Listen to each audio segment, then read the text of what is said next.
Yet. Oh, there we go. Aaron, you ready for us? Awesome. All right, let's get going, everybody. Now, what are the round tables in the back? Is that poker? Only in Vegas do they put round tables in the back. Hey, everybody. Thanks for joining us today, and welcome to the Disruption Media Platforms and Advertising. It's a CES Digital Hollywood panel, and it's a stellar panel of media executives, some of who I know and some of who I just met, Paul. Quick introduction. I'm Rich Sutton. I'm going to be moderating. And my career has been as a chief revenue officer for digital media brands like Warner Brothers, WebMD, and Everyday Health. Today, I'm what they call a fractional CRO. And today I'm representing my client, Fireside.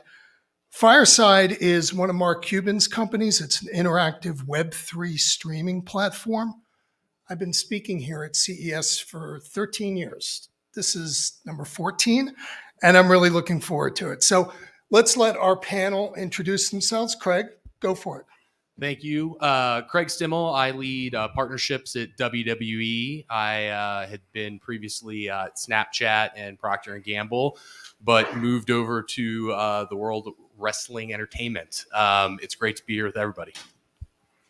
Hi, everyone. Mike Shitakio. I'm the industry lead at Pinterest. I'm based in Los Angeles. On a fun fact, one of the panelists here, Lizzie and I used to work together, so I'm excited to be on the stage with her as well as to see her again. At a previous life, I was at Pandora, but again, just excited to be at CES with everybody in real life. So good to see you, Mike.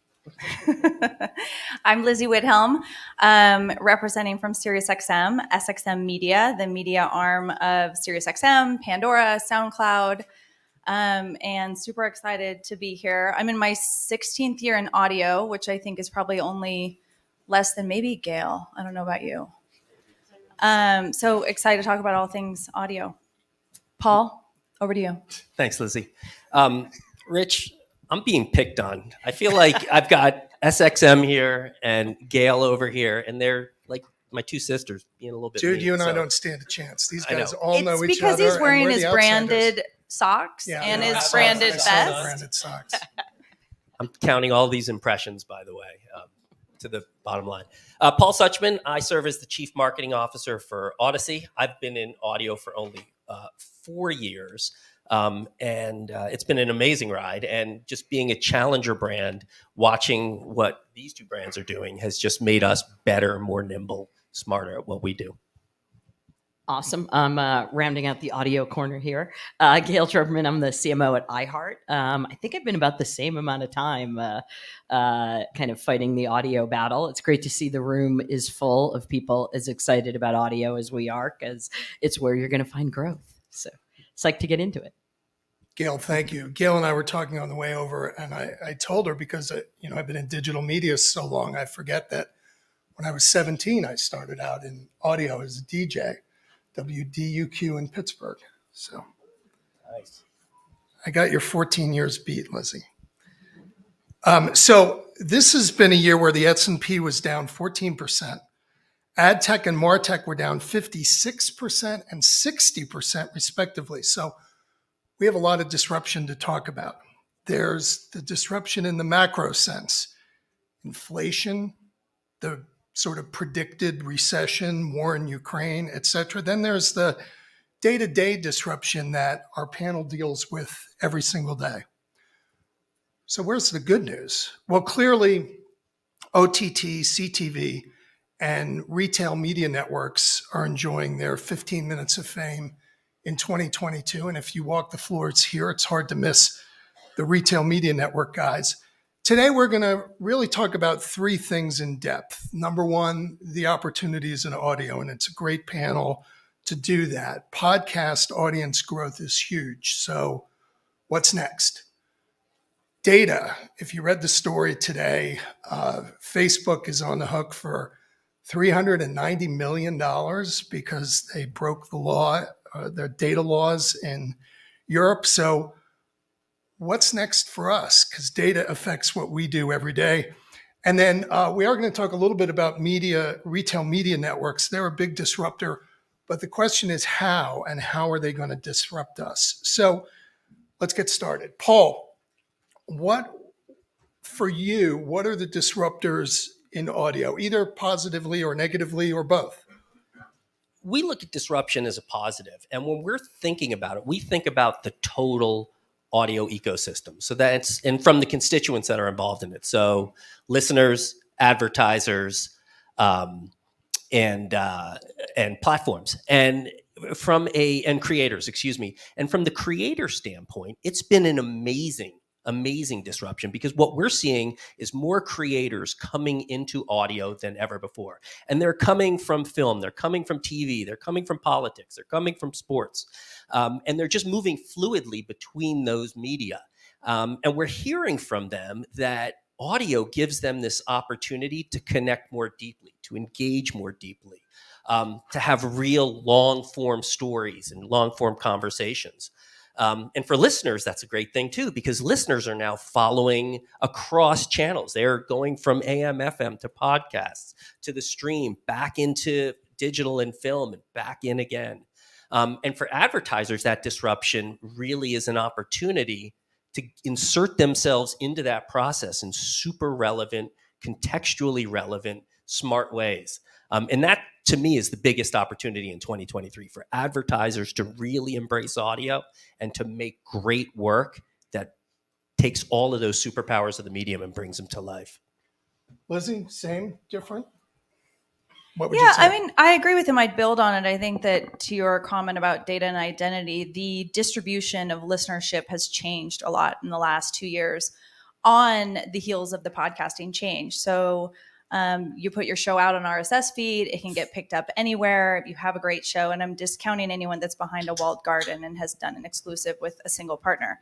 All of that Who would do listenership, who would do that? But all of that listenership is now more distributed than ever. It's not on one platform. And so the challenge of understanding that audience, the challenge of measuring ROI, the challenge of, optimizing those buys is what's disrupting a lot of, I should say, like slowing what feels like too slow of a move to invest in that listenership by media brands, by agencies, because it is harder to buy and it's harder to measure. And I think next year measurement's going to be really important, because every CFO is going to be meeting with every CMO every week and saying, can we save? Can anything fall to the bottom line? So I think it's just like, that's the good news. There's all this distributed listenership on all these platforms. The challenging news is to measure, buy, and plan against it is a little bit harder than ever before. You can't just pick up the phone and call really what used to be, 3 partners. You can be the 4th now. Thank you. In the See, streaming Rich, space. you see what's happening? Well, No argument, my friend. Gail and I were here Yeah. first. Got to put in the years. Yeah. I would build on what Lizzie said. Consumers today, this is the recent WARC data, right? It's not iHeart data. Consumers spend a third of their media time listening. Okay. And you guys do it. You feel it. You see it. Wireless headphones. Our ears are now on the grid all the time. When you go to leave the house, it's where's my wallet, my keys, and my headphones, right? With smart speakers, I can just ask for audio content. So audio content consumption is growing at an exponential pace. Consumers are embracing it. But for some reason, marketers are so obsessed with video and visual. And we don't believe that we could simply tell people something and they might buy it or do it. And yet it's how we all live, right? I have never gone to a restaurant because Meredith Brace posted a picture of a burger. Never, right? But I have been to millions of restaurants because somebody described an amazing experience. That is the simplest power of audio. And there's challenges with targeting and measurement, and we're investing in getting there. But audio creatively is just so simple, people don't get it. You just tell people what you have, why it's cool. And the production costs are 1/10, the speed to market is 1/10 of the time, and the CPMs are a lot lower. There's growth to be had there. And because you're not encumbered by a visual medium, the listener takes even more part in it and writes the story themselves and creates their own visuals. There's theater of the mind that doesn't exist in any other medium. And to what Lizzie was saying, now this value proposition of audio that was always built upon reach and frequency. Now there's a precision that goes with it too. And when marketers really embrace that, it's going to be a holy grail for them. So I have a feeling we're going to be talking about the difference in the power between audio, theater of the mind, and audio and visual matched together, because we've been talking mostly about audio to this point, but Mike, Pinterest, not so much audio. Yeah, I mean, I would say, listen, we don't have a dog in this fight of audio versus visual. Pinterest, if you use Pinterest, it's a visual platform, right? It's a visual search and inspiration platform. That's what you come there to do. That's how you use it.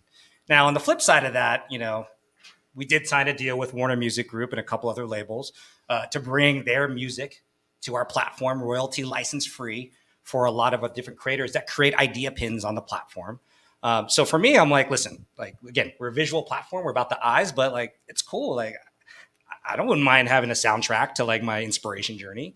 And so that's the experience we create. So I think for us, the ears portion of it, it's just going to enhance the experience that we already have. So Craig, in your world, WWE and cable, disruptors, both positive and negative. Yeah, I mean, I think you look at what's happened from the pandemic and people being at home and then coming back out of the pandemic now, right? We're all here together. The habits have changed on where you would go to listen to something or where you go to watch something. And I think we were kind of at the epicenter of that. We used to have the WWE app. We self-deprecated that app. And in the United States, now we have partnerships with Peacock where you can go on live to stream. Our library of content is there. We still put 7 hours of live TV on a week. And, 5 of that is on cable TV. So I think you look at where things are going and how things are moving, and it depends on who you are as a person and how you process information.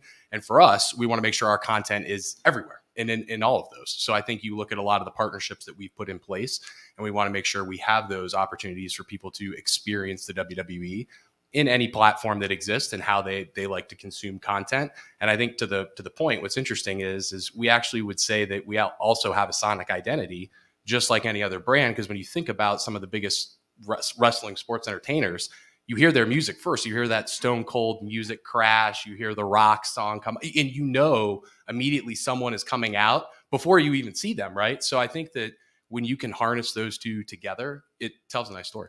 All right, so you started on it a little bit about the distribution of WWE. And now I think of, and I think some of the people in our audience think of WWE as Monday nights, USA Network. But really, you guys are about content at the core. Can you talk about that a little bit? Yeah. So, when you think about it, our platform has made a major evolution over the last couple of years. If you go all the way back to the beginning, when WWE started, they really bounced on with cable TV. They were partnered with MTV at one point. Cyndi Lauper, if you go back, there's a wrestling documentary on A&E that's phenomenal on WrestleMania. If anyone's a fan, even if you're not, I think you'd like it.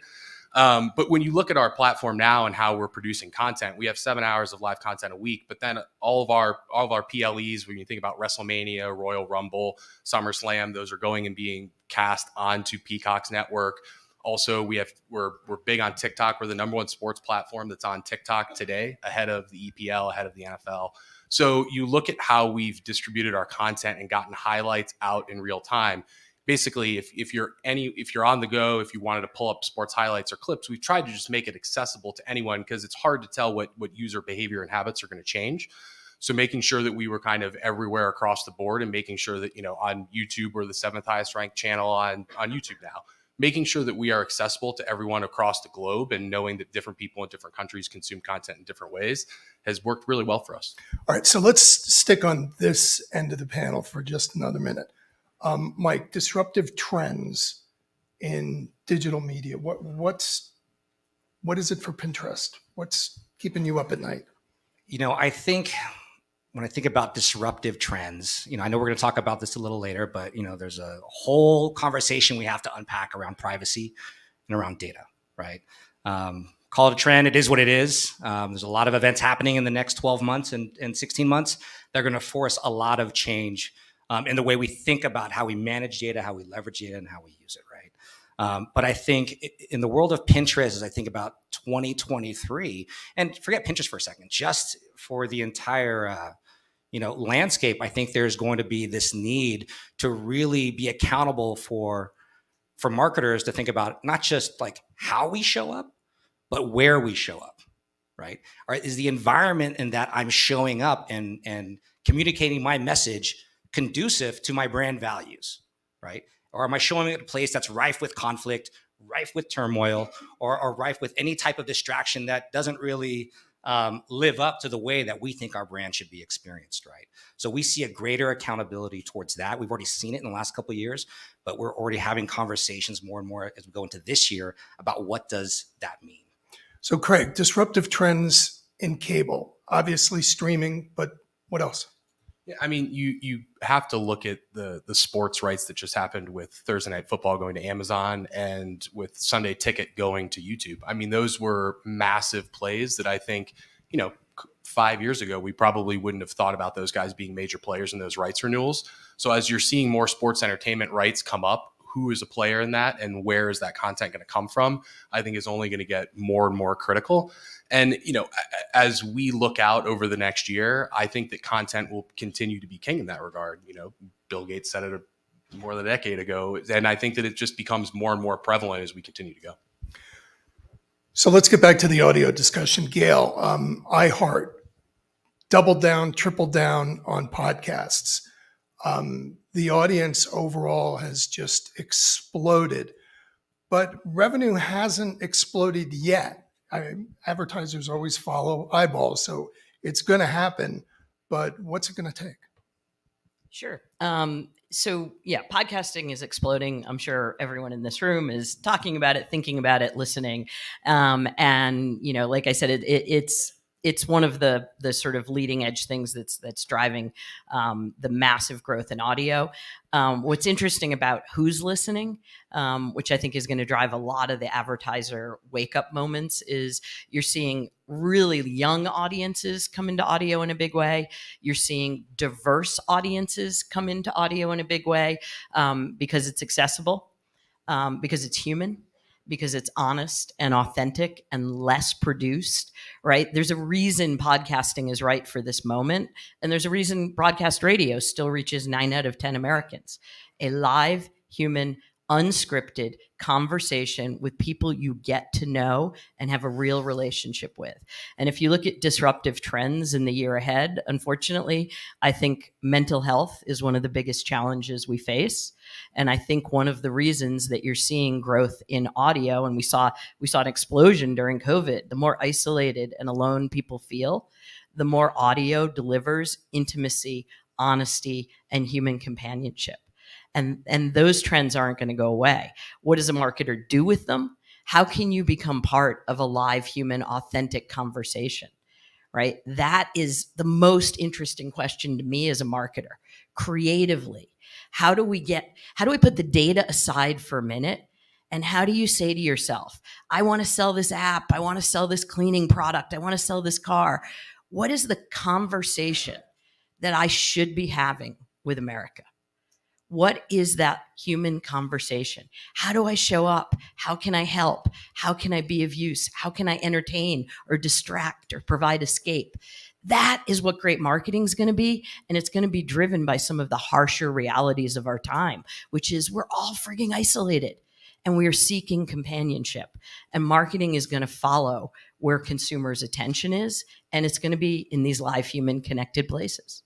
So Lizzie, Stitcher, your acquisition, that was a huge jump start into podcasting. What's your point of view on this? Well, can I add on to what Gail was Please, saying? absolutely. I couldn't agree with Gail more. And I think that one of the most disruptive conversations marketers have to start having internally is how do we exist in this authentic gray area? How can we let go of our playbook? How can we walk away from the norms that made us so comfy cozy with our funnel and our ROI? Because the marketers that have excelled in podcasting are the DTC marketers because they own their entire customer journey. So they've seen the value there for years. And in fact, they've been playing on a field with everybody else kind of waiting, and they've been running the field. They have been taking all of the value out of the system. And I love all of the marketers that have been in podcasting early because they're super creative. They do amazing things. They don't really care what the brand portfolio, messaging guide was that was came down from above. They're like, oh, let's just do something fun. Let's talk to these customers. It's a BIPOC show. Let's do it with this voice. It's a female-led audience. Let's do it with this voice. So I think what's going to be so disruptive is not going to come from us. We're going to enable these conversations, but it's going to be marketers that understand, wow, there's incremental audience here. There's huge value, but we're going to have to work outside of our playbook and get comfortable with how to be here and not mandate. I cannot tell you guys, copy still comes to us from brands and is written like, make the creator say it exactly how we wrote it. Like, that is not a way to engage with a creator. So you are so right. And that's what was my point about disruption, right? It's this is a medium that deserves great creative. We're even getting TV scripts handed over to us and like run a TV script. How about a TV ad? Can you just make this the audio make ad? it the audio ad. Well, and that's right. And then you have this audience like that Gail said, who are so deeply connected and so deeply immersed in this content that when a podcast host brings advertising content into it in a contextually relevant, fluid way, it works. And that's why the DTC companies, as you said, they have enabled their voices, their podcasters, to do what they want. They've given them guidelines. And when other brands, other categories, automotive, insurance, like these the other big categories get that religion, it's going to be very powerful. And I think that trend's the same for all of us. It's not just an audio, a visual, Agreed. and talent driven, because I really think, Craig, like, you guys are so talent driven in terms of your personalities. It's about really understanding the authentic connection between whoever it is on the other side of the screen or the other side of the speaker, and letting go a little bit. That's going to be the big theme for next year. But it's going to be tough because it's going to be in this world where letting go is going to be so hard when it has to be measured and be so efficient. So we'll all have to balance that. And I know that it's much of what we're talking about with what still are the efficient CPMs, high reach, manageable frequency opportunities, and how do we even build them into podcasting, which is a lot of the tech investment we're making to ensure that you can do both and have a more diversified approach with something that's easy and quick and get it up, with something that's maybe, I don't even want to say custom, because that's not it. It's not a big lift to do what we're talking about.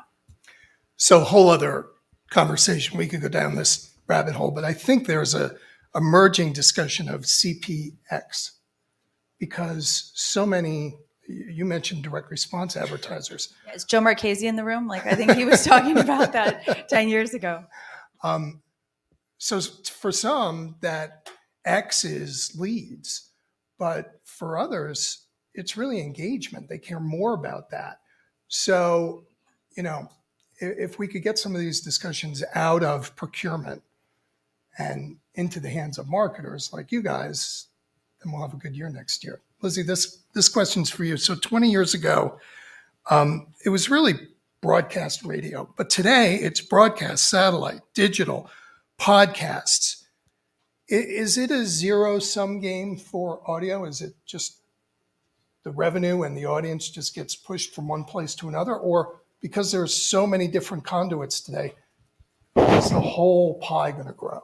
Well, to Gail's point, I mean, our big challenge for all three of us is to channel more dollars into audio. It's an extremely underspent category for every marketer globally. So I don't think it's a zero-sum game. I mean, you go to different things for different reasons. Terrestrial has a really, important role in people's lives. Satellite, for sure. I mean, SiriusXM subscribers, if you're out there, people love SiriusXM and what they get there, mostly driven by our incredible lineup of sports and some of our key personalities. Podcasting, we've talked about, and music. We haven't talked really that much about music, but music still is such a phenomenal way for people to, be motivated and have a companion to what they're doing. So no, I don't think it's a zero-sum game. I think we'll continue to see distributed growth, and that'll be the challenge. But really what the three of us, I think, wake up every day talking about is like just evangelizing this medium and trying to figure out what's broken. Like, why is there not the same amount of money spent against really where our audiences are?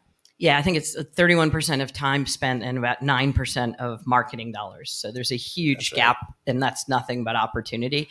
And I do think where we're starting to see wholesale shifts, not that we want a kind of crappy economy to drive our success, but you cannot deny when you start testing audio, you are going to see the results. That's why, as Lizzie said, DTC brands have been such big fans. Now we're starting to see big brands come in with big spends for incremental reach, right? What are the audiences you're just not getting on TV anymore, right? You're not getting at scale on cable, right? You used to pick that up with digital video, and now you're starting to see a lot lower performance on social and digital video, less engagement. Audio still got really high engagement. Podcasts have the lowest ad skipping rate of any media in the history of media. So the ads are part of the content. The marketers get heard, and the results they're there. So you see people testing. I think we're going to see a lot of money come from social and digital because the results pan out. In some ways, the privacy and identity crisis is very good for all of us up here because I it agree. becomes about contextual relevance. It becomes about where are the environments that you think your brand best aligns with? Who are the celebrities? Who's the influencers that you want to be around, instead of just targeting and last click attribution, which is what was giving, our friends in social so much fun for so long. And, to your point, Rich, to your question about the zero-sum game, I absolutely agree with what you said. We can. I thought we were. We're not. I told you. Have you seen my socks? You guys. So, to the zero-sum game, too, I think what's going to be interesting, too, is as we look at 2023, I think everybody is expecting some level of economic headwind, whether it's going to be severe or it's going to be mild. And that's going to put pressure on marketers right away. And I think you're going to see, rather than I'm going to take from this channel into this channel, to your point about X, what is the objective of this brand? Do I need to build my brand's equity? Do I need to deeply engage human beings? Do I need to drive transactions? And the magic of what audio can do is audio plays at all of those levels really, really well, more cost effectively too. So, Paul, you started off the panel saying that you looked at disruption a little bit differently.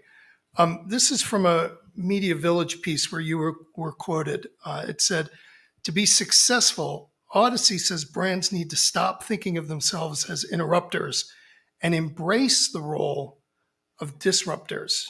Can you dig down on that a little bit? Yeah, I think we talked about that. I think we really talked about that. Is, advertising that gets inserted into pods or gets inserted in live streams or gets inserted into over-the-air radio can be disruptive in a bad way, because you're deeply into this experience, everything we talked about. When advertisers become part of that experience, right, their disruption is actually additive to the experience. It can be contextually relevant. It can be well-produced creative. It can be meaningful, relevant to that audience too.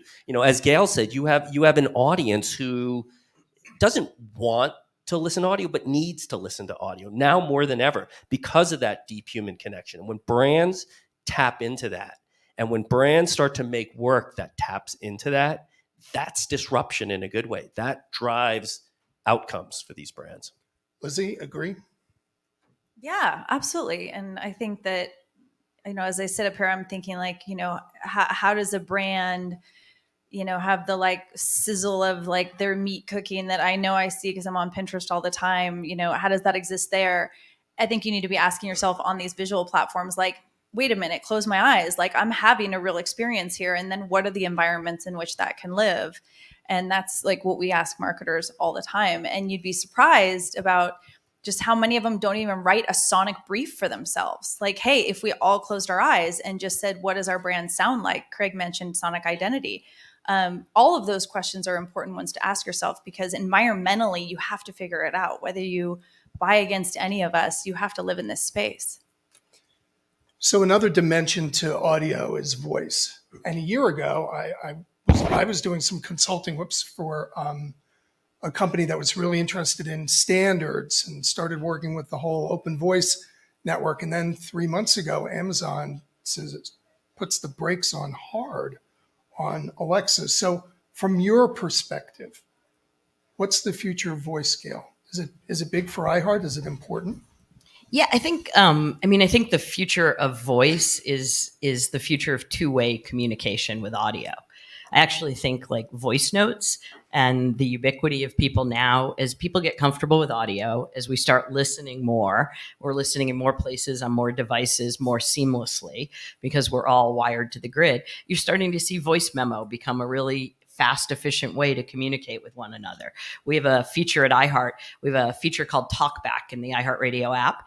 And you used to call a radio station and give feedback. I can't believe you said that, or play this song. Now, right, then we went to social, and all our stations and all our shows, Breakfast Club or Ryan Seacrest, would watch social and hear what consumers were thinking real time about what they were saying. Now we have a feature called Talkback, and people use voice to communicate directly. And then our stations play people's real comments, thoughts, feedback, real time, integrated into live broadcast radio shows and like weekly regular podcasts.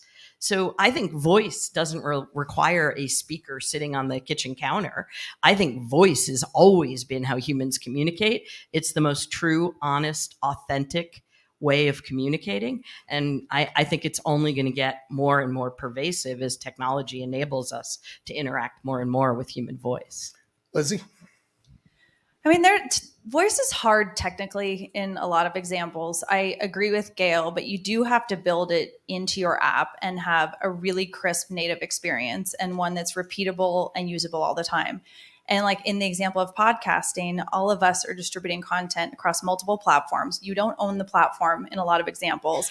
And so there just are some challenges with voice really taking off, like voice-enabled advertising really only operates best within your owned operated app. I don't know if you'd have anything to say there because you guys have all your own traffic there. But, I just think it's a little bit challenging to make it work in the advertising experience. We've done a lot of testing. We've had wins and losses, candidly. So I don't know. I think in terms of use of like a utility to navigate, just pure voice navigation, yes, absolutely. And we've seen that work well. We all know voice texting. It works fairly well, although for whatever reason, mine never works. But it's I think more challenging than it should be. So not probably a primary focus, I would think, for this year that you'd see like voice advertising be big for many of us. But from a navigation standpoint, I think it does work well. Paul, two really clear perspectives. What's yours? I agree with both my big sisters here today. I think that a couple of things. One, the next phase of computing is going to be voice driven. So we are going to screenless computing. You look at the feature sets that are coming out on Android, coming out on iOS. The voice driven features are huge, and they are coming out in every rev and develop and iteration of those platforms. Even cars. For those who are going to see Melissa Grady talk about Cadillac. That Cadillac, once you're inside that Cadillac, it is totally voice controlled. So to your point, Lizzie, I absolutely do agree with that. And we are seeing a lot of success, as Gail was talking about, with smart speakers and creating voice-activated advertising that immediately drives you to site, that drives you to purchase. It is a bit of a challenge when you come off your platform onto others' platforms, but when we're doing it within our walled garden, it seems to be working. So, Mike, you brought this up before when you were talking about disruption. You said, okay, well, we're going to talk about data later. Well, now's later. So here we go. So Facebook seems to always be the one in the center of the news. This morning, the huge fine in the EU. I remember talking to a CMO this summer who was all about leads. And he said, yeah, Facebook used to be my number one source for leads. And since Apple turned off IDFA, they're my last source. So anybody who thinks data isn't important is wrong, but it affects everybody differently. So Mike, take it from there. No, that's right. I think we have to look at data from a few perspectives. First, from the market perspective, right? Like what's happening in the space with brands. I think we can say that every brand is at a different life stage in its privacy journey when it comes to data, right? Some are way more advanced, some maybe not so much.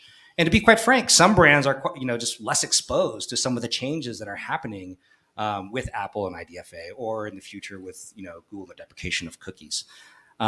So at the end of the day, that we strip all that out, the one common desire for all marketers is to, I want to reach the right people, number one, and I want to attribute my ad spend, right? Two of the most important things that are being impacted by some of these changes in the privacy landscape. For Pinterest, what does that mean for us? I would say that, listen, we look at it in, from a very simple perspective, right? We want to simultaneously protect the privacy of our pinners while also ensuring that we're enabling brands to have success on the platform. So, in the case of, you mentioned Facebook, I'd argue, and if I'm being honest, I would say that I think Pinterest fared better than most ad platforms in the privacy change world, just due to the fact of our strength in our first party data, right? Think about, if you're a Pinterest user, right, the interests, the ideas, the trends that we're able to uncover, that's really powerful. And brands have been using that to make informed decisions before the IDFA change and even today, right? But nevertheless, those changes are going to push all of us on this stage, right, to think differently about how we interact with data and with our partners, right? So it's pushed us to, think about ways where we can create solutions that aren't reliant on personal information of people's activities off of the platform, right? So whether we think about it from a conversions perspective, right? Can we model conversions without the need for third-party identifiable cookies? Or can we optimize, right, conversions based on the behaviors that we see with people who we predict are going to be the most likely to convert, right? But still looking forward, it's going to push all of us to just be open to explore, right? Whether it's,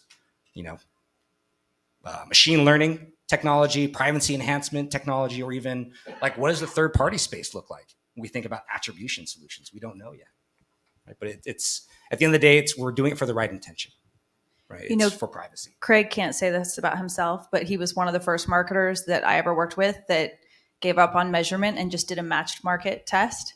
Do you remember? And so I know that's your previous life, but I think you should share. I think it's interesting that we're talking about the data, and what we're looking for inside of the data actually tracks back to what we were talking about before, which is you're using data as a sectioned point to make informed decisions along your brand storytelling journey, right? So what is the data telling you, and how do you need to adopt? And as I was sitting here listening to you guys talk, the one unique thing that WWE has that everyone on the panel has, but in a different form, is fandom live, right? Like, I think iHeart and Pandora having a concert and seeing it in person is one thing with, the iHeart Music Festival or something like that. But one of the really interesting things for us is we start to take in these different data components, and you're looking across at how do you tell a story? And I think that the WWE is unique in the sense that we are fantastic storytellers. As Paul Levesque, who is formerly known as Triple H, has come on to become our chief content officer and is telling stories in new ways, we're getting a lot of tractions with fans who are coming back and saying, like, this is interesting. What is going on here? How is this happening? And as you start to track those stories, the question becomes, how do you overlay a brand story into the WWE universe? How do you take a brand story and overlay that into iHeart's car or terrestrial radio?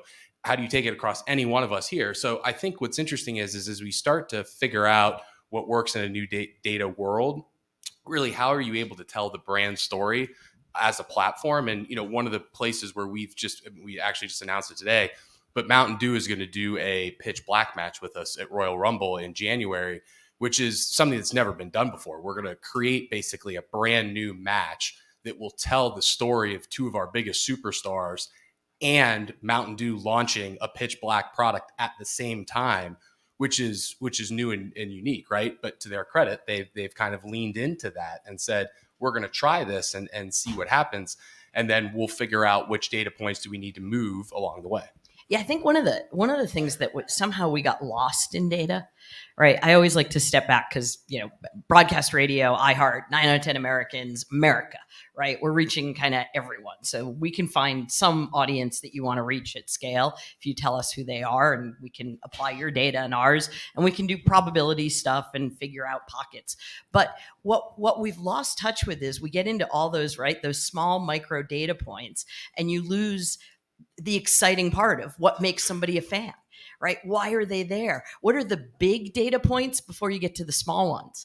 And I think as marketers, and I say this a lot on panels, we are so out of touch with real America, right? The average age of a car on the road in America is 12 years old. The average income in America, household income, is under 60K. Right? We live in a marketer bubble, and we go to ridiculous places like we are here in Vegas. And sometimes we miss what real Americans are struggling with every day, right? Groceries or gas, getting to work, feeding my kids, paying my mortgage. And we want to sell them stuff, and they want to be able to afford great things and buy new things. But we're not always the target. And I think sometimes we use the data has obfuscated this ability to really understand what gets people excited and motivated, right? And that's where the content creators are crushing the marketers. They know how to excite and inspire and provide the escape and the entertainment and the fun. And we're sitting there, we got lost in spreadsheets and we forgot how to inspire and excite and entertain people. That's what marketing used to do. Marketing used to create culture. And now the data revolution happened and we chase culture. And we spend a lot of time and money chasing instead of creating. So I encourage everyone, put the data aside for a minute. Go out in the real world, talk to real Americans, real consumers, and I bet you will learn things that will make your marketing better without spending a ton more money. Well, with Gail's permission, I've got one more data point to do. That's okay. All yours. No, that was a good one. So there's a dimension to data that gets talked about a bit in the press, and that goes back 10 years ago to when the EU passed the GDPR laws. And some say today that Europe's jumped ahead of the US when it comes to data because we have not enacted a national privacy or national data law. And it's very difficult for marketers, very difficult for everybody standing up here, sitting up here today to deal with that. So here's the question. It's a one-word answer. Sorry, Gail. US or Europe? Who's ahead in data? We're primarily US-based company, globally for podcasting. So we don't spend as much time looking at global data and targeting. It's a much smaller piece of our business. But I think we've all got a long way to go. I think everywhere. Paul, do you have a point of view? I would say that maybe Europe is ahead in terms of regulation because of everything you just talked about, Rich. But the digital marketplaces live here in the States. Question. And I think that will drive the demand ultimately. Smart perspective. Lizzie? I mean, look, operating by state is rough. So if we got a national baseline, a national standard would be great because it would just save companies like us time and money to go invest in better things. So that'd be great. So for that example, maybe Europe's slightly ahead, but yeah, I agree. I mean, the US is the most powerful marketplace today in advertising. Mike, Pinterest is a leader in data. What do you think, US or Europe? You know, when you said US or Europe, the first reaction to me in my head was like, well, it's not competition, right? It's cooperation. And I think if we can get to a place where we can learn what the moves that have been made from the GDPR perspective, and to your point about like we can't operate on a state by state level, if we can incorporate that on a national level through cooperation, right? I think we'll be running at the same pace. Craig? Yeah, it's same thing. I think like it sort of dovetails all the way back to like Gail's original point, which is like you want less of these issues so you can focus on the stories. So you can focus on the brand, so you can focus on the right intersection points between any of our companies and that. So I think as we get more cooperation, as you get a single voice instead of state by state, as you can, center in on those, it'll just make it easier for everyone. So as I was putting together the questions for this panel, was that the 2-minute warning? That's 2 minutes before questions or 2 minutes including questions? Aaron's looking at me going, just go faster. Retail media networks, how are they disrupting your businesses? I wasn't sure if it was a germane question, but then I got here and all you see are Amazon ads, Best Buy ads, all these retail companies getting into the ad business. Mike, what do you think? I think a lot of people and brands potentially view the retail media network space as like an or statement, right? It's us or it's them. We view it as an and statement, right? If you strip out, again, like, let me actually take a step back. We've been working with RMN since 2018. Like, we've been building partnerships with them since 2018. If you look fast forward today, we have partnerships with all the major ones. For the real effort of helping brands tailor ads to shoppers on the platform, right? Like, at its core.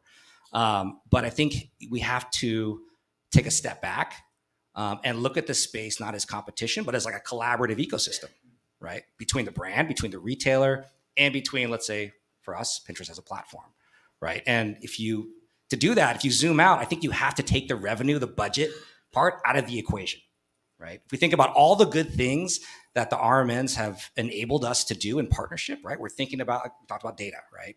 We're looking at ways to create privacy compliant solutions that don't require, right? Again, the third party cookie, like remove our reliance from that. If we think about ways to, create more forward looking solutions like the ones I talked about earlier, right? Ultimately, does that help the marketer or the brand connect the dots with their first party data, right? And customers' actions, let's say, on the platform, right? I think, in fact, we're going to make an announcement tomorrow about a resource investment we've made in the space specifically. So, like, we're excited about the RMN. There's nothing but love, like, in that space for us. I like that. Nothing but love. Craig, anything on retail media networks? Yeah, I mean, look, I think it wasn't too long ago, to your point, like this has been around for a while. We've been trying to figure out how the shopper buys for a long time. I remember when Lizzie and Jen and Eric and I were having conversations about how does shopper marketing work and what should we do about this, right? And I think what is changed inside of that regard is there's more options inside of what specific consumer are you looking for? The retail media network that exists at Best Buy is not the same one that exists at Walgreens. It's not the same one that exists at Walmart. So as you're going out and looking at your consumer and trying to understand what problem you're trying to solve for as a brand, we've done some great work at WWE where we've gone in with retailers to figure out what do we need to set up to make an end cap look better? What do we need to make front of store look better? How do we put our athletes front and center and point them to a brand that might be analogous to who the viewer is on our side and who the consumer is on their side? And I think for these retail media networks, it just opens up the portfolio more for brands to figure out who is their consumer and how do I want to speak to them. All right, so we're nearly out of time. 2023, Gail, and everybody. What's going to be the number one disruptor in audio? I think we're going to make some huge strides, like Lizzie said, in measurement. I think you're seeing a lot of the media mix modelers are starting to get really serious about audio because of the size of the audience and the engagement.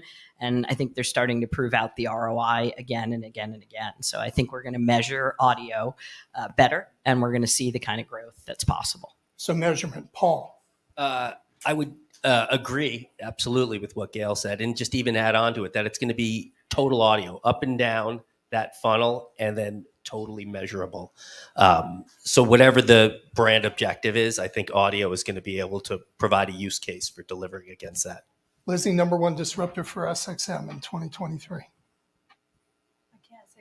I can't say what they already said. I'm going to say I think creative. I think because of the 15 and 30 second spot is what many of us traded in for a long time, and we're beyond that now. The power of the audio influencer we've been talking about for most of this panel. I think that we will have more of an open door with creative agencies and with brands that want to come back to the table and say creatively, now what can we do? We got comfortable with the 15-second spot. We got, after it was really the 60, we got them to 15 and 30. And now we can kind of go to a place where it's like, what do you want Tinks to say about your brand? What do you want Kevin Hart to say about your brand? There is no more 30. Right. I think celebrity announcers are going to be something that's big, and that you can buy really recognizable voices against your product, just like you would a influencer on visual, and go buy media across that. So you might see lawyers and agents and these agencies that are here get more involved in talent-driven audio creative deals. Sounds like you have some insight into that, Lizzie. Mike? That's a good question. I think, listen, from a creative perspective, I know we talked a lot about creative on the stage. For Pinterest, our platform is conducive to really big, bold, visual creative experiences, right? It is what it is. Like, it's a great thing. I talked about data earlier. I don't want to sound lame because data seems boring, but if we really strip out the kind of boring part of it, like the disruption is going to be in the mechanics, like everything we do behind the scenes, so we can really push and promote. So great creative execution of context. data. Yeah. Craig. I think it's authentic connection. I think it's trying to move out of spots and dots and just tactical buying and trying to figure out what is the right authentic connection for my brand and which platform does that exist on and how do I make a splash in a big way. Thanks to everybody on our panel. Thanks to all of you. Appreciate it. Thanks, Rick. Thank you.